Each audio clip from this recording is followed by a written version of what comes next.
It is no secret that Dooku always looked down upon Anakin. Their rivalry began with their duel on Geonosis, where Tyrannus severely humbled the Chosen One by unceremoniously hacking off his arm. Ever since, the two would repeatedly come to blows as the Clone Wars raged on. Each time they fought, Anakin would always lose. However, the Chosen One would progressively get closer and closer to matching Dooku. By the time the Clone Wars was reaching its conclusion, Anakin actually stopped losing, causing their duels to result more in stalemates than anything else. This happened both on Naboo and on Obadiah. However, Dooku flat out refused to acknowledge Anakin's growing skill and power, to the point where he was in total denial of it despite the fact that Anakin was visibly closing the gap. In today's holocron, we want to revisit the fascinating mind of Dooku, to see exactly why he believed that Anakin Skywalker would not only not surpass him during the Clone Wars, but would never surpass him. This underestimation would eventually cost Dooku his very life. So now, my friends, why did Dooku believe that he was so far beyond Anakin?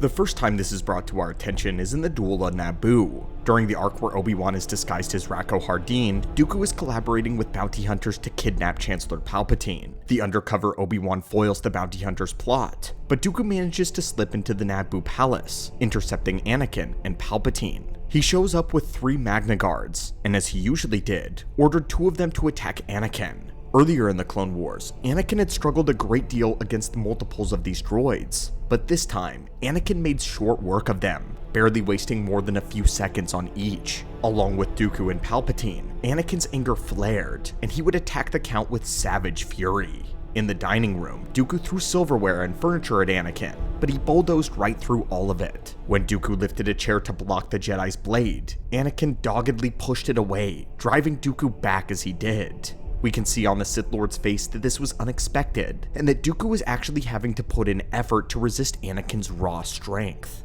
As the duel progressed, Dooku was on the defense, constantly retreating for the entirety of their engagement. He's fending off Anakin well. It's clear that his skill still eclipses Skywalker's, but something else is clear. He can no longer dominate Skywalker the way that he used to, the way that he dominated him on Geonosis. Only months earlier, Dooku dismantled Anakin with ease. The duel wasn't an evenly matched test of skill, but was rather a brief lesson in humility. Dooku, calm, surgical, he exploited every flaw in Anakin's technique, his wasted motion, his overcommitment, and above all, his blind belief that sheer aggression could bridge the gulf in experience. Anakin charged with reckless confidence, his swings fueled by anger and lacking control. Dooku read him like an open book, countering with effortless precision, each deflection a deliberate humiliation.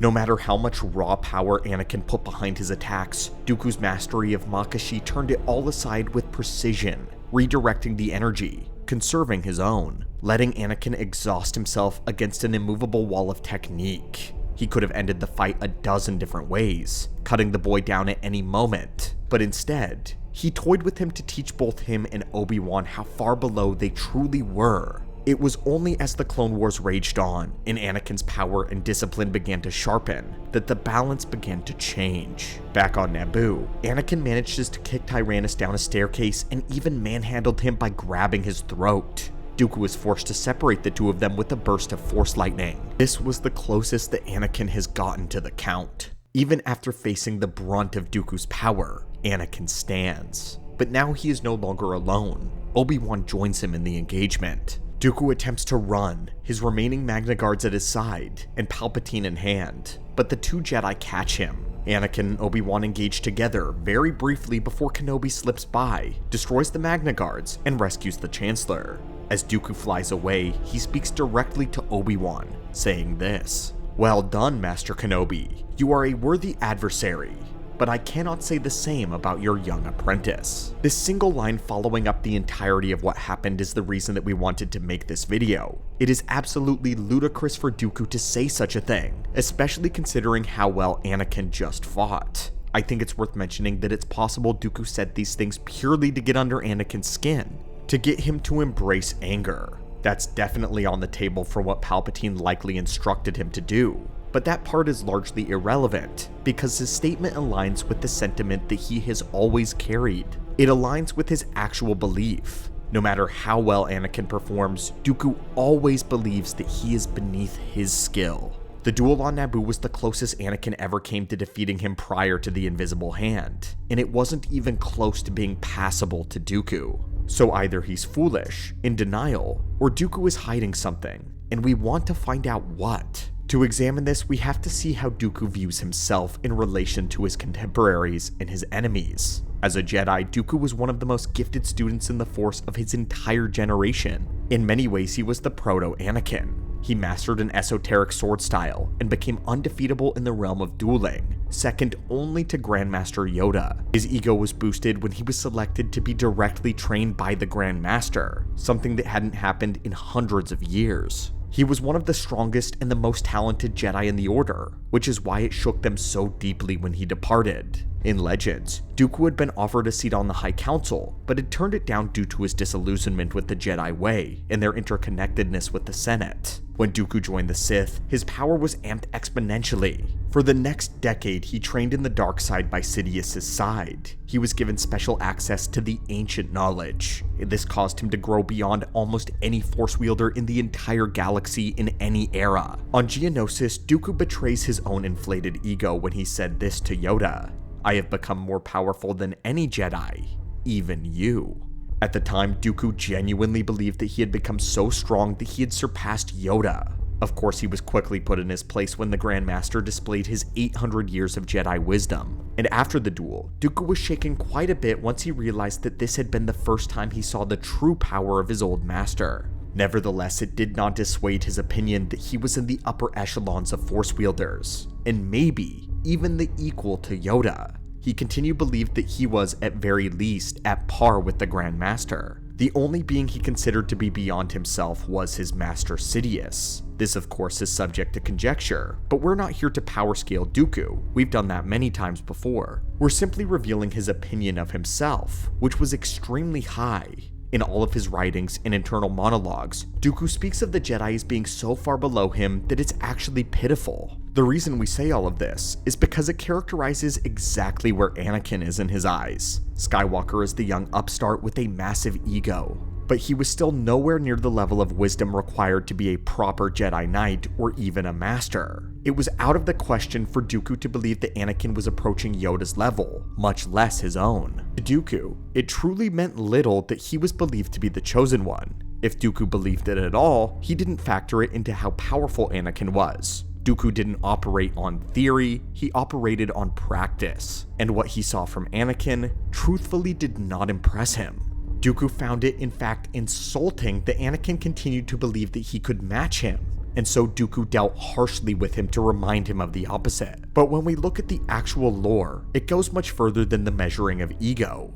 Anakin was the one that had taken on the role of the hero, and because of his success, everyone in the Order seems to think that he is their hero as well. As a Jedi, Dooku was against the boy ever being trained, despite what Qui-Gon Jinn had wished for. Furthermore, Dooku thought his old friend to be naive when he said that Skywalker was the chosen one, when Anakin was not only accepted, but also believed to be the chosen one. Dooku would even go as far as to question the wisdom of the Council.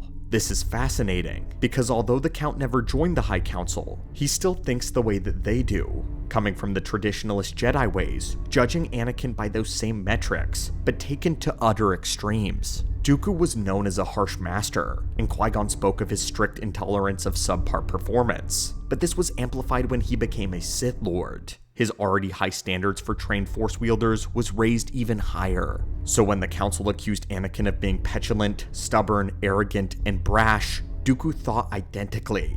He had the same eye for critique as the Jedi Masters did, because he used to be one of them. But now that he was a Dark Lord, with an even greater realm of power, he took it to a new level. This is why out of everyone in the galaxy, Dooku was Anakin's biggest critic. He doesn't deny Skywalker's power or his potential, but he questions how it's applied, and believes that it's being wasted on him. To Dooku, Anakin had no mind for discipline, no firm grounding in what it meant to be a Jedi, and no desire to learn the mysteries of the Force. He was unworthy of his gifts. He witnessed firsthand on Geonosis how Anakin blatantly ignored his master's instruction, ran in head first, and therefore learned his lesson at the blade of the Count. The disrespect was something Dooku would have never tolerated, and based on the way Anakin spoke, it is clear that his ego was enough to fill the room. This began Dooku's clear distaste for the young boy, and it is why he chose to take his arm as punishment for pride. What also didn't help Dooku's esteem of Anakin was how the Council treated him.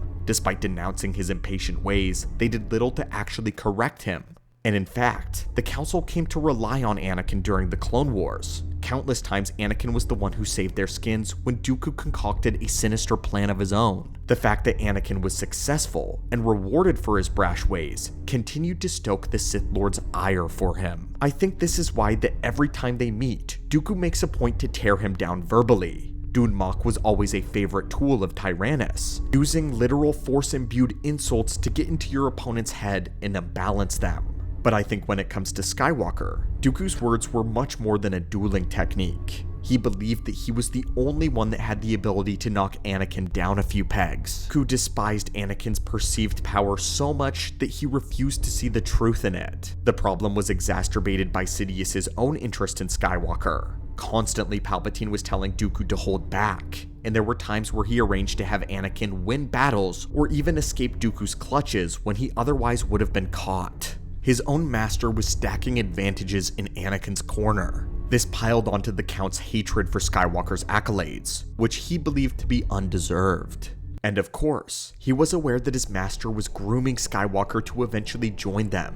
This poured salt on the wound and made Dooku extremely angry that he was going to have to share the future empire with this boy. Right before the duel on the Invisible Hand in the novelization for Revenge of the Sith, Tyrannus goes as far as to whine about this to Palpatine. He once again advocated for Kenobi to be the one to join them instead, insisting that Anakin was a waste of time and energy. Sidious had to assert his authority over Dooku to make him shut up and to accept his orders. Even then though, Dooku continued to pick Anakin apart under his breath. He was petty enough to judge Skywalker by his cybernetic arm, stating that a real gentleman would learn to fight one-handed. Dooku believed that Anakin Skywalker would never surpass him purely based around Anakin's own maturity, his ego, and his worthiness to wield the power. Also, Dooku did not operate on hypothetical. He operated by what he could see, and what he saw in Anakin, truthfully, did not impress him, blinded by his own arrogance. Dooku is extremely narcissistic,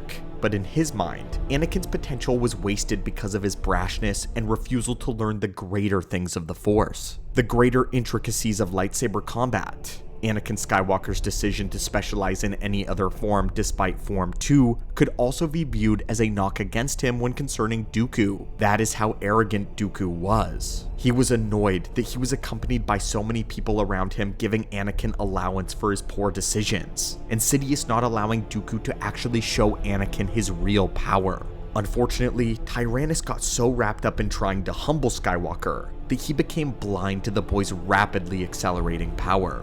More and more, Anakin truly closed the gap between them, but Dooku didn't make any adjustments. He simply continued to believe that he was the one holding back, that he was allowing Anakin to get this far. His underestimations persisted until the Invisible Hand, where it cost him his life. This was a very interesting exploration for us, simply because we follow Dooku's path so closely. His relationship with Obi-Wan, Yoda, and especially Skywalker is fascinating to analyze. It's so unlike any other Jedi-Sith relationship in all of the lore, and Dooku has a lot more in common with the Jedi Council than he would ever care to admit. Part of the Jedi way still very much existed in Dooku, even if not for the right reasons. If you would like to see more of these opinion breakdowns, then be sure to let us know what other characters you would like us to see research, analyze, and discuss. And also, give us your opinions about Dooku as well. Are Dooku's views unfounded, or do you kind of see where he's coming from a certain point of view? Until next time, lore junkies and friends, may the Force be with you, and have a great day.